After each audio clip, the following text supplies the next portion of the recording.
शादी वाले घर में ठीक विदाई के समय एक भिखारी अंदर घुस आया और दुल्हन का रास्ता रोक लिया। दुल्हन के भाइयों ने उसे मारना शुरू कर दिया तो दुल्हन ने बीच में आकर उन्हें रोक लिया और भिखारी के पास आकर उसके गंदे हाथों को चूम लिया। सब लोग हैरानी से देख रहे थे। दुल्हन ने रोते भिखारी की जेब से एक तस्वीर निकाली और सबको दिखाते ऐसा सच बताया कि बारात में सन्नाटा छा गया, क्योंकि वह भिखारी विदाई का वह बेहद नाजुक और भावनात्मक पल अपनी पूरी गरिमा के साथ चल रहा था। माहौल में एक अजीब सी उदासी और भावुकता घुली हुई थी, जो बेटे की विदाई के समय हर घर में होती है। जो दीवारें कुछ देर पहले तक हंसी खुशी और बधाइयों की आवाजों से गूंज रही थी, अब वहां सिर्फ सिसकियों और दबे हुए शब्दों की गूंज थी। प्रिया अपने पिता के सीने से लगकर रो रही थी और बीरेन साहब अपनी जिंदगी भर की कमाई और अपने दिल के टुकड़े को किसी और के हवाले करते हुए अपने आंसू छुपाने की नाकाम कोशिश कर रहे थे। भाई अपनी बहन की विदाई के लिए एक और खड़े थे, जिनके चेहरों पर दुख और गर्व का मिला जुला भाव साफ झलक रहा था। उसी वक्त जब प्रिया गाड़ी में बैठने के लिए कदम बढ़ा रही थी, मुख्य द्वार की ओर उठे अचानक शोर शराबे ने उसे शांत और भावुक माहौल की पूरी तरह तोड़ दिया।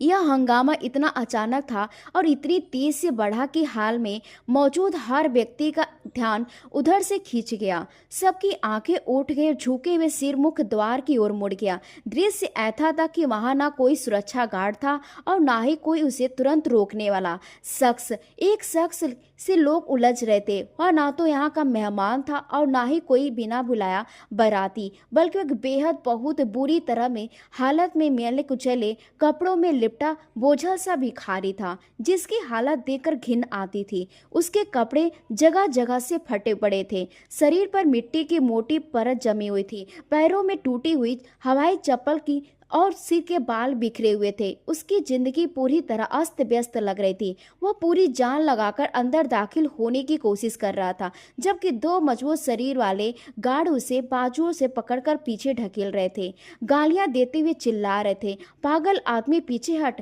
क्या तुझे दिखाई नहीं देता? यहाँ शादी हो रही है, यहाँ कोई तमाशा नहीं है, यहाँ से निकल जा वरना हड्डियां तोड़ देंगे। लेकिन वह भिखारी न जाने किस मिट्टी का बना था। उसके भीतर ऐसी कौन सी ताकत थी जो उसे वहां से हिलने तक नहीं दे रही थी। गार्डों की मार और धक्कों के बावजूद वह बार बार गेट के अंदर झांकने की कोशिश कर रहा था और एक ही रट लगाए रहता, मुझे मत रोको, भगवान के लिए मुझे मत रोको, मुझे अंदर जाने दो, मुझे दुल्हन से मिलना है, मैं भीख मांगने नहीं आया, मुझे बस एक बार दुल्हन को देखना है। उसकी आवाज में ऐसा दर्द, ऐसा तड़प और ऐसी चीख थी कि वह शादी के बैंड बाजे और मेहमानों की चहल पहल को चीरती हुई सीधे लोगों के दिलों तक पहुंच रही थी। शानदार कपड़ों में सजे धजे मेहमान जो अपनी शानो शौकत के घमंड में खड़े थे, यह दृश्य देखकर हैरान परेशान रह गए। प्रिया के इस महल में ऐसे शख्स का मौजूद होना एक ही सवाल बन गया था। लोगों ने नापसंद से नाक मुंह सिकोड़ लिया,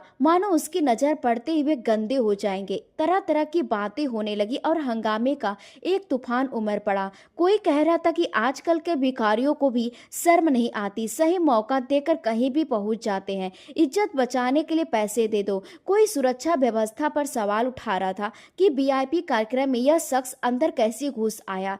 इसी बीच प्रिया चौधरी आंसुओं में डूबी हुई थी। उसे सब कुछ धुंधला दिखाई दे रहा था। अचानक यह बातें सुनकर वह चौंकी। उसने अपने आंसू पोंछे और भीड़ के पीछे से झांक कर देखा। उसे समझ नहीं आ रहा था कि यह कौन है और क्यों उसका नाम ले रहा है। एक अनजान भिखारी उससे मिलने की जिद क्यों कर रहा है? उसके मन में एक अनजाना सा डर बैठ गया, जिसने उसके दिल की धड़कनें ऊपर नीचे कर रही थी। दुल्हा जयेश और उसके परिवार वाले भी हैरानी से गाड़ी से बाहर निकल आए कि आखिर माजरा क्या है। प्रिया के तीनों भाई नीरज और समीर और जयराम का गुस्सा सातवें आसमान पर पहुंच गया। आज उसकी बहन की शादी है, ऐसे आनंद से भरा हुआ माहौल को खराब करने की जरूरत किसे पड़ी थी? उन्होंने गुस्से में गार्ड्स को आवाज दी और कहा कि तुम लोग क्या देख रहे हो, उसे उठाकर बाहर फेंक दो, हमारे मेहमान के सामने बेइज्जती हो रही है। उसकी आवाज में स्पष्ट धमकी थी, मगर वह भिखारी इस धमकी से जरा भी नहीं डरा, बल्कि उसने एक अजीब सी फुर्ती दिखाई, जैसे किसी ने उसे जांचने की कोशिश की। उसकी आवाज बच्चों की भीख की तरफ फट पड़ी। ऐसा मत करो, उसने झटके से अपनी बांसुरी छुड़ाई और लड़खड़ाता हुआ भीतर की ओर दौड़ पड़ा। वह सीधे उसी जगह तरफ लपका जहां प्रिया अपने भाइयों के घेरे में खड़ी थी। उसकी इस हरकत पर पूरा जमाव स्तब्ध रह गया। किसी को यकीन नहीं हो रहा था कि ये भिखारी इतनी हिम्मत कर सकता है। हाँफता हुआ, सांसें खुलती हुई आस्था में वह तेजी से रास्ता तय कर रहा था। उसकी निगाहें सिर्फ और सिर्फ प्रिया के चेहरे पर टिकी थी। उन निगाहों में न भूख थी, न लालच, बल्कि ममता की तड़प और सदियों का इंतजार था। जैसे वह पास पहुंचा, प्रिया के भाइयों ने दीवार बनकर उसका रास्ता रोक लिया। जयराम, जिसे इस बात पर सबसे ज्यादा क्रोध था, गुस्से से पागल हो उठा। वह आगे बढ़ा और भिखारी के सीने पर जोर से हाथ मारा और उसे रोक दिया। ओ बेशरम आदमी, तेरी हिम्मत कैसे हुई यहाँ तक आने की? पीछे हट जा, वरना यही जिंदा गाड़ दूंगा। इस धमकी से भिखारी लड़खड़ा गया। उसका कमजोर शरीर इतना सक्षम नहीं था कि वह जयराम जैसे जवान आदमी का सामना कर सके, मगर उसने हार नहीं मानी। उसने अपने गंदे और कांपते हाथ जयराम के सामने जोड़ दिए और दीन स्वर में बोला, साहब, मुझे मार लो, जितना जी चाहे मार लो, बस मुझे अपनी बच्ची से एक बार मिल लेने दो। मैंने उसे बरसों से नहीं देखा। मैं कुछ नहीं कहूँगा, बस एक बार जी भर के देख लेने दो। उसके छिपे हुए सच ने एक पल के लिए जयराम को शोकग्रस्त कर दिया। प्रिया, जो अपने भाई के पीछे छुपकर खड़ी थी, उसने उस भिखारी को देखा। उसके चेहरे पर जमी धूल थी और आंखों में कैद आंसू। वह दृश्य देखकर प्रिया के दिल में एक अजीब सी लहर उठी। यह डर था या खून का जोश, वह खुद नहीं जानती थी। जब जयराम ने दोबारा उसे धमका देने की हाथ उठाया तो प्रिया से रहा नहीं गया। वह बोल पड़ी और आगे बढ़कर जयराम का बाजू पकड़ लिया। गिड़गिड़ाते हुए बोली, नहीं भाई, रुक जाइए, ऐसे मत मारिए। देखिए ना कितना बूढ़ा और कमजोर है, शायद इसकी कोई बहुत बड़ी मजबूरी हो, इसे जाने दीजिए।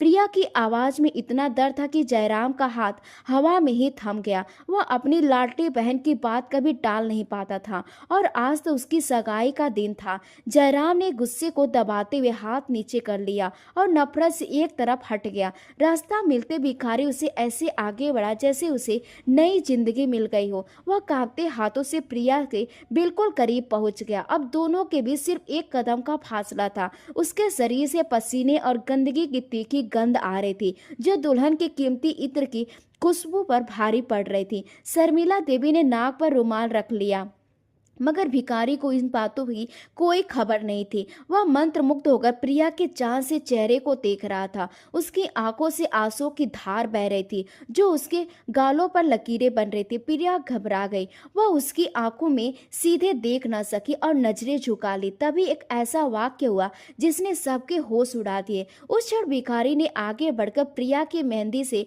सजे नाजुक और सुंदर हाथों को थाम लिया। यह दृश्य किसी कयामत से कम नहीं था। एक तुझ समझा जाने वाला भिखारी इतने बड़े व्यापारी की बेटी का हाथ थामे खड़ा था। यह ऐसा दृश्य था जिसे देखकर हर कोई सन्न रह गया।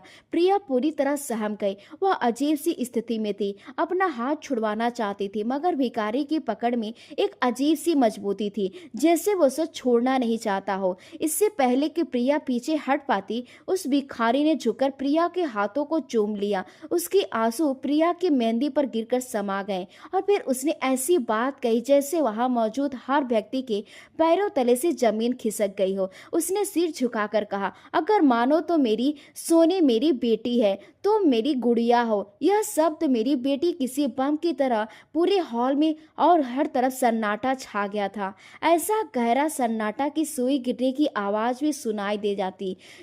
मीजा की दिमाग सुन्न हो गया था और उसके कानों में शब्द बार बार गूंज रहे थे, यह क्या पागल हो गए हो, क्या नशे में है, और फिर कोई मजाक चल रहा है। सभा में मौजूद सभी लोग स्तब्ध रह गए। जयेश के चेहरे का रंग उड़ गया। प्रिया के चेहरे का घबराहट साफ दिखाई देने लगा। लेकिन यह स्थिति कुछ ही क्षणों की थी। अगले ही पल वह तूफान सा आ गया। प्रिया के भाइयों का खून खौल उठा। उसकी बहन को इस तरह ललकारा गया था जिसे वह सहन नहीं कर सके। तभी समीर जीते की तरह झपट पड़ा और भिखारी को प्रिया से दूर खींच लिया। उसने उसे जमीन पर गिरा दिया, कॉलर से पकड़कर दबोच लिया और गुस्से में चिल्लाया, अरे घटिया इंसान, तेरी जुबान कैसे चली? हमारी बहन को अपनी बेटी कहने की हिम्मत कैसे हुई? जानता है हम कौन है? हम उसी सेठ के बेटे हैं और यह हमारी बहन है, तेरी औकात कैसे इसे छूने की। वह भिखारी धक्के से दूर जा गिरा, लेकिन फिर भी उठकर कुछ कहने की कोशिश करने लगा। नहीं साहब, मैं सच कह रहा हूँ, यह मेरा खून है, मेरी बेटी है। यह सुनते जयराम का सब्र टूट गया। वह आगे बढ़ा और गुस्से में भिखारी के सीने पर लात मार दी। वह संतुलन खोकर जमीन पर गिर पड़ा। तभी आसपास खड़े लोगों ने उसे घेर लिया और लात घूसों की बरसात कर दी। कोई चिल्लाया, आज तो इसे मार डालेगा, जिंदगी नहीं बचेगा। तूने हमारी इज्जत पर हाथ डाला है। मेहमान डर के मारे पीछे हट गए। शादी का घर युद्ध के मैदान जैसा लगने लगा। दुल्हन के घर वाले और दूल्हे के गुस्से और अपमान की आग में जलते यह तमाशा देखते रहे। प्रिया यह सब देखकर स्तब्ध रह गई। वो चीखना चाहती थी, मगर उसकी आवाज गले में अटक गई थी। जमीन पर पड़ा भिखारी मार खाते हुए भी दया की भीख नहीं मांग रहा था, बल्कि उसकी नजरें अब भी प्रिया की तलाश कर रही थी। वह बार बार हाथ उठाकर उसे पुकारने की कोशिश कर रहा था, मगर हर बार कोई ना कोई उसे चुप करा देता। सुरक्षा गार्ड भी आ गए थे, लेकिन मालिकों के गुस्से के सामने वे बेबस थे। तभी बीरेंद्र साहब, जो अब तक खामोशी और भय से खड़े थे, अचानक हरकत में आए। उनके चेहरे पर ऐसा डर था जिसे वही समझ सकते थे जिनके सामने कोई भयानक अतीत खड़ा हो। वे आगे बढ़े और कड़क आवाज में बेटों को डांटा, बस करो, छोड़ दो इसे। उनके आदेश पर सब रुक तो गए, लेकिन आंखों में गुस्से की आग भड़क रही थी। बीरेंद्र साहब ने भिखारी की ओर देखने की हिम्मत नहीं की। उन्होंने सुरक्षा प्रभारी की ओर देखा और बेहद सख्त लहजे में आदेश दिया, इस पागल और बीमार आदमी को तुरंत यहाँ से ले जाओ। इसे घसीटकर बाहर फेंको और पुलिस के हवाले कर दो। इसने हमारी खुशी के मौके को बर्बाद कर दिया है। इसे मेरी नजरों के सामने से हटा दो। सुरक्षा गार्डों ने तुरंत आदेश का पालन किया। उन्होंने अधभरे भिखारी को बाजुओं और टांगों से पकड़ लिया जैसे कोई मरा हुआ जानवर हो, और उसे जमीन पर घसीटते हुए गेट की ओर ले जाने लगा। वह दर्द और घावों से पूरी तरह से चूरता, उसके मुंह से खून बह रहा था और उसके कपड़े पूरी तरह से फट चुके थे। लेकिन जब उसे बीरेंद्र साहब के पास से गुजारा जा रहा था, तो उसके भीतर बची खुची ताकत जाग उठी। उसने विरोध किया और सिर उठाकर बीरेंद्र साहब की आंखों में आंखें डाल दी। आश्चर्य की बात यह थी कि उसकी आंखों में भीख नहीं, बल्कि एक ऐसा सवाल था जिसे बीरेंद्र साहब की रूह को झकझोर दी। उसने पूरी ताकत से चिल्लाकर कहा, बीरेंद्र, क्या तुम्हें याद है, क्या यही वह वादा है जो तुमने मुझसे किया था? जब इस बच्ची को मुझसे मिलाया था, तब तुम दोनों पति पत्नी रो रो कर मिन्नतें कर रहे थे। मैं उसे तुम्हारे हवाले करके गया था बीरेंद्र, और तब मैंने कसम खाई थी कि तुम उसे फूलों की तरह संभाल कर रखोगे, और आज तुम मुझे उसे देखने भी नहीं दे रहे हो। आज बस एक बार उसे भर पेट देख लेने देते। उसकी आवाज इतनी बुलंद और प्रभावी थी कि गेट के आखिरी कोने तक सुनाई दे रही थी। यह सुनते ही बारात में शमशान सा सन्नाटा छा गया। लोग जहां थे वहीं जड़ हो गए। यह केवल किसी बड़बड़ाहट नहीं थी, बल्कि उसमें एक सच्चाई छिपी थी जो जीते जी अपने गवाही दे रही थी। सबकी नजरें सवाल बनकर बीरेंद्र साहब के चेहरे पर टिक गई। लोगों के मन में यह सवाल उठने लगा कि इस भिखारी को बीरेंद्र साहब का नाम कैसे मालूम है, किस वादे की बात कर रहे हैं, और यह क्या सचमुच बीरेंद्र साहब इस भिखारी को जानते हैं? लोगों की फुसफुसाहटें अब ऊंची आवाजों में बदलने लगी थी। दूल्हा जयेश भी बेचैन होकर आगे बढ़ा और बीरेंद्र साहब से कुछ पूछना चाहा। माहौल में तनाव चरम पर पहुंच चुका था। उधर गार्ड उस भिखारी को घसीटते दरवाजे की ओर ले जा रहा था। वे भिखारी लगातार मेरी बेटी, मेरी प्रिया पुकारे जा रहा था। उसकी आवाज में छिपा दर्द ऐसा था कि किसी भी पत्थर दिल इंसान की आंखें पिघल जाती। प्रिया सन्न रह गई थी। उस भिखारी की आखिरी पुकार ने उसे भीतर तक कुछ तोड़ दिया था। वह खून का रिश्ता था या केवल इंसानियत का, या फिर कुदरत का कोई संकेत? यह वह खुद भी नहीं समझ पा रही थी। तभी उसका दिल जोर से धड़क उठा। उसने पहले की गार्ड उस आदमी की ओर बाहर सड़क पर फेंक देते। प्रिया ने पूरी ताकत से ऐसी चीख लगाई कि सब सिहर उठे। रुको! भारी लहंगे को संभालते हुए लगभग दौड़ती हुई गार्डों की ओर बढ़ी और चिल्लाकर बोली, छोड़ दो इसे, मैंने कहा छोड़ दो इसे। उसका यह बदला हुआ रूप, सब उसकी दृढ़ता और निर्णय देखकर सब स्तब्ध रह गए। किसी को यकीन नहीं हो रहा था कि यह वही नाजुक और शांत प्रिया है जो हर पल भी माहौल थमसा गया और उसकी सांसें अटक गई। सब आगे क्या होने वाला था? इसी शहर के सबसे प्रतिष्ठित और महंगे इलाके में स्थित वह भव्य हवेली थी, जो अपनी अद्भुत सुंदरता, शान, शौकत और अपार संपत्ति के कारण पूरे शहर में प्रसिद्ध थी। यह मकान सिर्फ ईंट, पत्थर और सीमेंट का ढांचा नहीं था, बल्कि प्रेम, अपमान और स्नेह का ऐसा आशियाना था जहां खुद दुख और परेशानियों से मुश्किल से प्रवेश कर पाती थी। इस घर के मालिक बीरेंद्र साहब शहर के जाने माने उद्योगपति थे, जिनका कारोबार न सिर्फ देश में बल्कि विदेशों तक फैला हुआ था। बीरेंद्र साहब का परिवार अपने आप में एक आदर्श परिवार था, जिसमें उनकी पत्नी शर्मिला, 3 योग्य और समझदार बेटे नीरज, समीर और जयराम तथा सबसे छोटी और प्यारी बेटी प्रिया शामिल थी। जयराम और समीर की शादी हो चुकी थी। उनकी पत्नियां भी इस घर के माहौल में पूरी तरह घुल मिल गई थी। घर का वातावरण जितना खुशहाल और आत्मीय था, बाहर से देखने वालों को उतना ही भव्य और प्रभावशाली लगता था। लेकिन इन सबके बीच अगर कोई सबकी आंखों का तारा था, वह घर की सबसे छोटी बेटी प्रिया ही थी। प्रिया रूप और मुस्कान की ऐसी मनमोहक प्रतिमा थी, उसे देखकर ईश्वर की कारीगरी याद आ जाती थी। वह इस घर की राजकुमारी थी, जिसे बचपन से फूलों की तरह सहज कर रखा गया था। तीनों भाई अपनी इस इकलौती छोटी बहन पर जान छिड़कते थे और उसकी जरा सी तकलीफ पर पूरा घर सिर पर उठा लेते थे। जयराम, जो भाइयों में सबसे छोटा लेकिन प्रिया से बड़ा था, उसके लिए भाई से ज्यादा दोस्त जैसा था। प्रिया की हर जिद और हर इच्छा उसके कहने से पहले ही पूरी हो जाती थी। उसने शहर के बेहतरीन शिक्षण संस्थानों से उस शिक्षा प्राप्त की थी और डिग्री होने के बाद अब घर में बड़ी बुजुर्गों का हाथ बटा रही थी। उसके व्यक्तित्व में एक अलग ही गंभीरता और संतुलन था, जो उसे उसकी उम्र की दूसरी लड़कियों से अलग करता था। अपार धन और बड़े नाम में पली बड़ी होने के बावजूद उसके स्वभाव में जरा भी घमंड नहीं था। वह घर के नौकरों से भी उतनी ही स्नेह और सम्मान से पेश आती थी, जितने अपने परिवार वालों से। यही कारण था कि उसके सबके दिलों में बसते थे।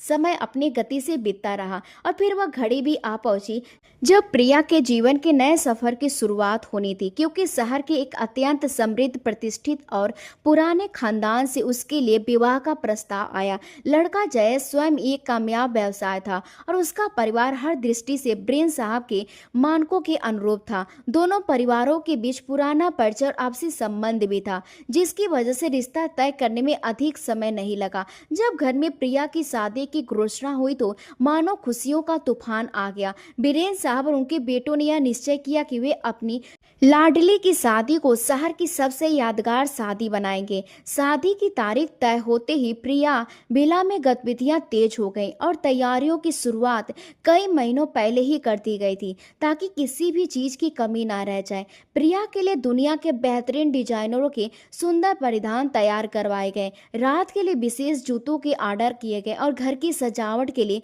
विशेषज्ञों की टीम बुलाई गई। हर रोज घर में मेले जैसा माहौल रहता। प्रिया की भाभियां और सहेलियां उसे ऐसे घेरती, ढोलक की थप मार गए। जाने वाले पारंपरिक गीतों ने घर के वातावरण को आनंदमय बना दिया था। नीरज, समीर और जयराम अपनी बहन की शादी के इंतजामों में दिन रात जुटे रहते थे। वे चाहते थे कि जब उनकी बहन विदा होकर जाए तो उनकी शान और शौकत देखकर पूरी दुनिया हैरान रह जाए। मेहंदी की रस्म के बाद सिलसिला कई दिनों तक चलता रहा और हर समारोह में रंग, रोशनी और खुशबू का सैलाब उमड़ पड़ा। प्रिया के हाथों में लगी मेहंदी का रंग इतना गहरा था कि देखने वाले कहते थे कि होने वाला पति उससे बेहद प्रेम करेगा। इन दिनों प्रिया एक अजीब सी अवस्था में थी, जिसमें खुशी और अनजाने भय के मिले जुले भाव उसके चेहरे पर साफ दिखाई देते थे। वह अपने माता पिता और भाइयों को छोड़कर जाने के विचार से उदास भी हो जाती थी, लेकिन जयेश के साथ नई जिंदगी के सपने उसे मुस्कुराने पर मजबूर कर देते थे। शर्मिला देवी जब अपनी बेटी को देखती तो उनकी आंखें भर आती। वे हर समय उसकी नजर उतारते उसे ढेरों आशीर्वाद देती रहती। आखिरकार वह भी दिन आ पहुंचा जिसका सबको शिद्दत से इंतजार था। प्रिया की शादी का दिन था और इस शुभ अवसर पर मानो सूरज प्रिया का रूप देखने के लिए आतुर था। बीरेंद्र साहब घर जाते गुलाब, चमेली और मोतियों जैसा फूलों से इस तरह सजाया गया था कि पूरा त्रिपुरा इलाका महक उठा। घर की दहलीज से लेकर दीवारों तक कुमकुम की रोशनी में नहाई हुई थी। मेहमानों के आने का सिलसिला दोपहर से शुरू हो चुका था। शहर के प्रतिष्ठित लोग, राजनेता, व्यवसायी और रिश्तेदार इस भव्य विवाह समारोह में शामिल होने पहुंच रहे थे। प्रिया को तैयार होने के लिए शहर के सबसे महंगे सौंदर्य सैलून भेजा गया था, जहां उसके साथ उसकी भाभियां और चचेरी बहनें भी थीं। जब प्रिया दुल्हन बनकर तैयार हुई तो उसे देखकर सबकी सांसें थम गईं। सुनहरे रंग का भारी कढ़ाई वाला लहंगा, कीमती हीरो का हार पहनने पर किसी अप्सरा से कम नहीं लग रही थी। उसके चेहरे की आभा और आंखों की चमक से सैलून की सारी रोशनियां भी फीकी पड़ गईं। जब वह घर वापस पहुंची तो उसके भाइयों ने उसे प्यार से घेर लिया। जयराम आगे बढ़कर अपनी बहन का माथा चूमते हुए नम आंखों से बोला, मेरी गुड़िया आज दुनिया की सबसे प्यारी दुल्हन लग रही है। ईश्वर तुम्हें हमेशा हंसता मुस्कुराता रखे। बीरेन साहब ने जब अपनी बेटी को दुल्हन के रूप में देखा तो उनका सीना गर्व से चौड़ा हो गया, लेकिन दिल के किसी कोने में बेटी की विदाई का दर्द भी धीरे धीरे दस्तक देने लगा। बारात के आगमन का समय हुआ तो बीरेन के घर के बाहर गाड़ियों की लंबी कतार लग गई। जयेश की बारात पूरे शान शौकत के साथ पहुंची। आतिशबाजी से आसमान की तरह रोशन हो उठा। बैंड बाजों और ढोल की थाप पर बाराती अंदर दाखिल हुए। दूल्हा जयेश सुनहरी शेरवानी में बिल्कुल किसी राजकुमार जैसा लग रहा था। प्रिया के भाइयों और पिता ने बारातियों का भव्य स्वागत किया। फूलों की पंखुड़ियां बरसाई गई और मेहमानों को पूरे सम्मान और आदर के साथ बैठाया गया। यह समारोह पूरे आयोजन का सबसे भावुक पल था। जब पंडित जी ने शादी की रस्म शुरू की तो चारों ओर पूर्ण शांति छा गई। बीरेन साहब और उनके बेटों की आंखों में खुशी के आंसू झलक पड़े। शादी के बाद मिठाइयां बांटी गई और बधाइयों का शोर गूंज उठा। भोजन परोसने के जाने के बाद मेहमान तरह तरह से स्वादिष्ट व्यंजनों का आनंद ले रहे थे। हर तरह प्रिया के सौभाग्य और बीरेन साहब की उत्तम व्यवस्थाओं की प्रशंसा हो रही थी। समय तेजी से बीतता गया और रात गहराती गई, जहां यहाँ तक कि वह घड़ी आ पहुंची जिसे हर माता पिता और भाई डरते थे। विदाई का समय। माहौल में गहरी उदासी छाई गई। शहनाई की धुन अब करुण लगने लगी थी। प्रिया के कमरे में उसकी सहेलियां और भाभियां भी उसे आखिरी बार धांस बधा रही थीं। उधर बाराती भी दुल्हन के इंतजार में बेचैन थे ताकि वे माता पिता की इस अमूल्य अमानत को अपने साथ ले जा सकें। बीरेन साहब और उनके तीनों बेटे दरवाजे के पास खड़े मेहमानों को विदा कर रहे थे, लेकिन उनकी नजरें बार बार अंदर की ओर चली आ रही थी, जहां से उनकी लाडली को हमेशा के लिए किसी और के घर जाना था। यहाँ वही परिवार था जिसने प्रेम की मिसाल कायम की थी, जहाँ खून संबंधों की मजबूती सबसे ऊपर थी। किसी के भी मन में यह विचार तक नहीं था कि अगले कुछ ही पलों में समारोह में कुछ ऐसा होने वाला है जो न सिर्फ शादी के माहौल को बदल देगा बल्कि वर्षों से छिपे हुए रहस्यों से भी पर्दा उठा देगा। फिलहाल सब कुछ सामान्य था। प्रिया अपने माता पिता और भाइयों की छाया में सुरक्षित अपनी नई जिंदगी की यात्रा की शुरुआत करने के लिए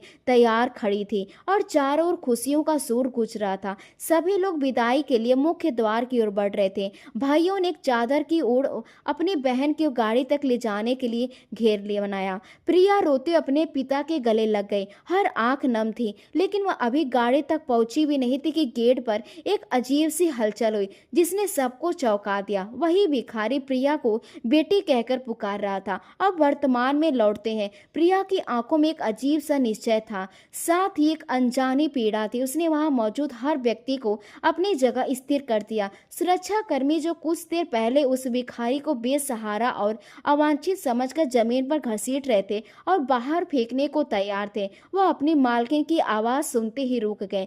प्रिया का स्वर इतना दृढ़ था और उसकी आंखों में ऐसा तेज था कि किसी में भी उसके आदेश की अवहेलना करने का साहस नहीं हुआ। अपने भारी और कीमती लहंगे को दोनों हाथों से संभालती बेचैनी से दौड़ती हुई वहां पहुंची, जहां वह दुर्भाग्यशाली भिखारी चोटों से चूर पड़ा हुआ था। बीरेन साहब की नन्ही बेटी जो आज दुल्हन बनी हुई थी, अपने रूप में इतनी खूबसूरत थी कि किसी गंदे और बदबूदार भिखारी की खातिर सबके सामने भागती हुई जाएगी, यह किसी ने सोचा भी नहीं था। गार्ड्स घबराते पीछे हट गए। प्रिया ने एक पल भी गंवाए बिना वही जमीन पर बैठने में आराम महसूस किया, जहां उसका सिर्फ चौड़ा हिस्सा मिट्टी में था। सबसे महंगे और कोई परवाह नहीं किया। भिखारी भिखारी ने अपनी सूजी हुई और धुंधली आंखें खोली तो अपने सामने प्रिया को देखकर उसे यकीन नहीं आया। उसके होठे पर एक दर्द भरी मुस्कान उभर आई। उसने कांपते हाथों से उठने की कोशिश की तो प्रिया ने बहादुरी से उस अपना हाथ बढ़ाया, उसे सहारा दिया। भिखारी टूट कर बैठ गया। उसके हाथों से बाराती और प्रिया के ससुराली रिश्तेदार हैरान खड़े हो गए। खुशी के बीच में सब लोग अवाक रह गए। सबके जहन में शक पैदा हो रहा था। प्रिया के ससुर और दुल्हा जयेश के पिता, जो शहर के एक प्रतिष्ठित व्यक्ति थे और बीरेन साहब के पुराने दोस्त भी थे, और उन्होंने यह सब सहन किया। वे गंभीर मुद्रा में आ गए और बीरेन साहब के कंधे पर हाथ रखकर भारी लहजे में पूछा, बीरेन, यह सब क्या मामला है? आखिर मेरी बहू की विदाई के समय यह सब क्या हो रहा है? यह फकीर कौन है और यह क्या हो रहा है? और तुम था तभी भाभी इतने घबराए हुए क्यों हैं? हमें कुछ तो बताओ, हम सब समझी हैं और यह तमाशा हमारी इज्जत पर भी दाग है। जयेश के पिता का यह सवाल सुनकर बीरेन साहब के माथे पर पसीने की बूंदें उभर आई। वे बुरी तरह घबरा गए और लड़खड़ाती जुबान में बात संभालने की नाकाम कोशिश करने लगे। नहीं नहीं प्रकाश साहब, ऐसी कोई बात नहीं है, आप परेशान ना हो। वह व्यक्ति दरअसल पागल है, मानसिक रोगी है। इसे बस आदत है लोगों की खुशियों के समय आकर ऐसे नाटक करता है ताकि लोग भावुक होकर पैसे दे दें। आप लोग कृपया गाड़ी में बैठिए, यह सब निर्थक बकवास है, मैं इसे अभी निकलवाता हूँ। बीरेन साहब की यह बात सुनकर फकीर, जो अब तक चुपचाप सिर झुकाए अपनी बेइज्जती सह रहा था, अचानक घायल शेर की तरह गरजा। मैं पागल नहीं हूँ। उसकी आवाज में इतनी ताकत और गूंज थी कि बीरेन साहब भी डर के मारे एक कदम पीछे हट गए। उसने अपनी धुंधली आंखों से बीरेन साहब को देखा और फिर सभा की ओर मुड़कर बोला, मैं पागल नहीं हूँ और ना ही कोई भिखारी हूँ जो तुम्हारे पैसों के लिए आया हूँ। मैं एक बदनसीब और मजबूर पिता हूँ। यह कहते उसने कांपते हाथ से प्रिया की ओर इशारा किया, जो अपनी माँ की पकड़ में थी, और फिर उसने ऐसा खुलासा किया वहां मौजूद हर व्यक्ति के पैरों तले जमीन खिसक गई। तुम जैसे बीरेन साहब की बेटी प्रिया समझते हुआ मेरी संतान है, मेरी बेटी है। आज से 20 साल पहले वह सिर्फ 2 महीने की थी, तब मैंने उसे अपने हाथों से इन्हीं के हवाले किया था। यह सुनते बारात में मौत का सन्नाटा जैसा छा गया। सांसें अटकने लगी। प्रिया के भाइयों के सिर चकरा गए। बीरेंद्र हैरान होकर पत्थर सा खड़ा रह गया और शर्मिला देवी की पकड़ प्रिया की ढीली पड़ गई। फकीर ने अपनी बात आगे बढ़ाते हुए कहा, आज तुम सब मेरी हालत देखकर मुझे धिक्कार रहे हो, लेकिन अगर मैं हमेशा ऐसा नहीं था। कभी मेरे पास एक छोटी सी खुशहाल दुनिया थी। यह कहानी मेरे बड़े और हरिदास के दोनों हाथ पकड़कर चूम रहे। बीरेंद्र साहब की आंखों से लगातार आंसू बह रहे थे। उन्होंने हर भरपाई हुई आवाज में कहा, यह सच कह रहा है, खुदा गवाह है कि हरिदास सच कह रहा है। यह प्रिया इसी की बेटी है और यही वह बाप है जिसने अपनी औलाद की कुर्बानी देकर मेरी गोद हरी की। बीरेंद्र साहब ने प्रिया के सिर पर हाथ रखा और सभा को संबोधित करते हुए कहा, लेकिन ईश्वर की कसम, मैंने प्रिया की परवरिश में कोई कमी नहीं आने दी। मैंने उसे अपनी सगी बेटी से बढ़कर चाहा है। उसने एक एक आंसू की कीमत मैंने अपनी जान से चुकाई है। लेकिन आज मैं शर्मिंदा हूँ। मैं डर गया था, मैं स्वयं अपने घर का कैदी बन गया था। मुझे भय था कि अगर प्रिया को सच्चाई का पता चल गया तो वह मुझसे छीन ली जाएगी। मेरी ममता ने मुझसे बड़ी भूल करवा दी है। इसी कारण मैंने हरिदास को ठुकराया और उसके साथ अमानवीय व्यवहार किया, जिसके लिए मैं हरिदास से और अपने अंतकरण से क्षमा मांगता हूँ। बीरेंद्र साहब ने हाथ जोड़कर हरिदास से कहा, हरिदास भाई, मुझे माफ कर दो। मैं धन के घमंड में और अंधा हो गया था। तुम जीत गए और मैं हार गया। तुम्हारा बलिदान बहुत महान है। इस बाधित भाषण और आपत्ति के बाद माहौल में एक अजीब सी चुप्पी छा गई। यह चुप्पी हमदर्दी की नहीं बल्कि सवालों से भरी थी। मेहमानों और समुदायों के लोगों में हलचल शुरू हो गई। फुसफुसाहटें तेज होने लगी और लोग एक दूसरे के कानों में कहने लगे, यह क्या हो गया? मतलब प्रिया एक भिखारी की बेटी है? क्या जयेश के घर वाले अब उसे स्वीकार करेंगे? खानदानी लोग तो नस्ल और खून देखते हैं। यह रिश्ता तो धोखे की बुनियाद पर था। कोई कह रहा था कि जयेश का खानदान बहुत ऊंचा है, वह एक भिखारी की की बेटी को अपनी बहू कैसे बनाएंगे। यह बातें प्रिया के ससुराल वाले तक भी पहुंच रही थी। प्रिया की माँ के चेहरे पर चिंता साफ झलक रही थी। प्रिया के भाइयों के चेहरे उड़ गए थे और कहीं शादी टूट न जाए। प्रिया सहम गई और हरिदास के कदमों में सिमट गई, जैसे वह समझ रही हो क्या अब सब कुछ खत्म हो गया है। हरिदास ने भी डरे हुए मन से शायद जयेश की ओर देखा, लेकिन तभी एक भारी आवाज गूंजी। यह आवाज जयेश के पिता प्रकाश की थी। वे आगे बढ़े और उन्हें वीरेंद्र साहब के कंधे पर हाथ रखा। सब खामोश हो गए। प्रकाश साहब ने एक नज़र प्रिया पर डाली, फिर हरिदास पर और ऊंची आवाज में बोले, वीरेंद्र साहब और हरिदास भाई, आप दोनों परेशान ना हो। फिर उन्होंने मेहमानों की ओर रुख किया और कहा, मैं सुन रहा हूँ कि आप लोग क्या बातें कर रहे हैं, लेकिन सुन लीजिए, रिश्ता खून का नहीं, परवरिश और किस्मत का होता है। प्रिया वीरेंद्र की बेटी हो या हरिदास की, इससे मुझे कोई फर्क नहीं पड़ता। मैंने इस बच्ची को बचपन से देखा, इसके खिलाफ उसकी शालीनता और चरित्र की गवाही देते हैं कि इसकी परवरिश एक बेहतरीन परिवार में हुई है। इसे बहुत स्नेह से पाला गया है और हरिदास ने इसे जन्म देकर महान त्याग किया है। यह दोहरी गरिमा वाली बेटी है जिसके दो पिता हैं। यह कहते हुए प्रकाश आगे बढ़े और प्रिया के सिर पर स्नेह भरा हाथ रखा और बोले, आज से प्रिया सिर्फ वीरेंद्र या हरिदास की बेटी नहीं बल्कि प्रकाश की भी बेटी है। यह हमारे घर की इज्जत है और मेरी बेटी की पत्नी है। मैं इसकी माँ जो अभी इसका वर्तमान और भविष्य हमारे साथ है। मुझे गर्व है कि मैं ऐसी बहू अपने घर ला रहा हूँ जिसके रगों में हरिदास जैसी त्यागी पिता का खून है और इसकी परवरिश वीरेंद्र जैसे स्नेही पिता ने की है। प्रकाश साहब की इस बात ने मानो सबको निरंतर कर दिया हो। जयेश भी आगे बढ़ा और हरिदास की हाथे थामे और बोला, बाबा आपको गर्व होना चाहिए, आपकी कुर्बानी व्यर्थ नहीं गई। मैं वादा करता हूँ कि प्रिया को वही सम्मान दूंगा जो राजकुमारी को मिलता है। यह सुनते प्रिया की भावनाओं का बांध टूट गया। वह रोते हुए उठी और अपने पिता हरिदास के गले लग गई। पिता और बेटी का यह मिलन इतना दर्द भरा और प्रेम से भी था कि वहां मौजूद हर व्यक्ति की आंखें नम हो गई। हरिदास ने प्रिया का माथा चूमा और कहा, मेरी बच्ची, आज मेरी तपस्या पूरी हो गई।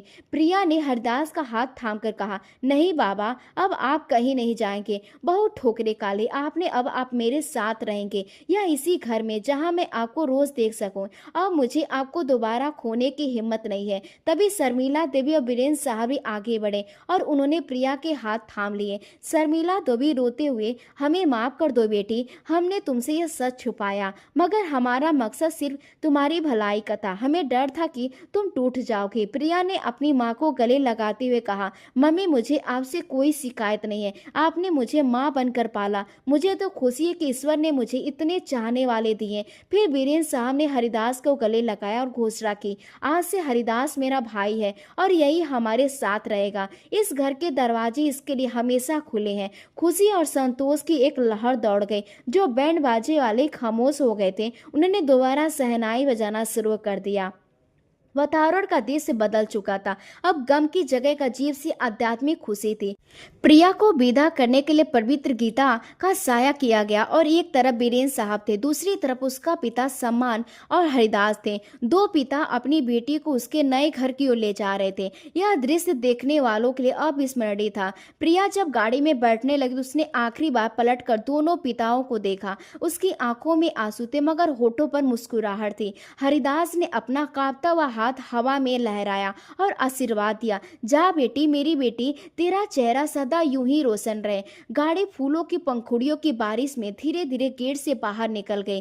पीछे खड़े हरिदास, शर्मिला और तीनों भाइयों की आंखें नम थी मगर दिलों में सुकून था कि सच जीत गया और मोहब्बत ने तमाम दूरियां मिटा दी। उस रात वीरेंद्र के घर में दौलत की चमक नहीं, इंसानियत, कुर्बानी और रिश्तों की पवित्रता का उजाला फैल गया था। आज जब बाहर लौटी तो उसने देखा कि एक भिखारी की गरिमा बादशाहों से बढ़कर थी, क्योंकि उसने अपनी बेटी के लिए अपनी पूरी दुनिया वार कर दी थी और आज प्रकृति ने उसे सम्मानित कर दिया था। तो दोस्तों, उम्मीद करती हूँ आपको हमारी कहानी पसंद आई होगी। कहानी पसंद आई हो तो वीडियो को लाइक करें, चैनल पर नए हैं तो चैनल को सब्सक्राइब करें और हाँ, नोटिफिकेशन बिल को जरूर दबाएं ताकि अगली अपडेट सबसे पहले आपको मिले। धन्यवाद।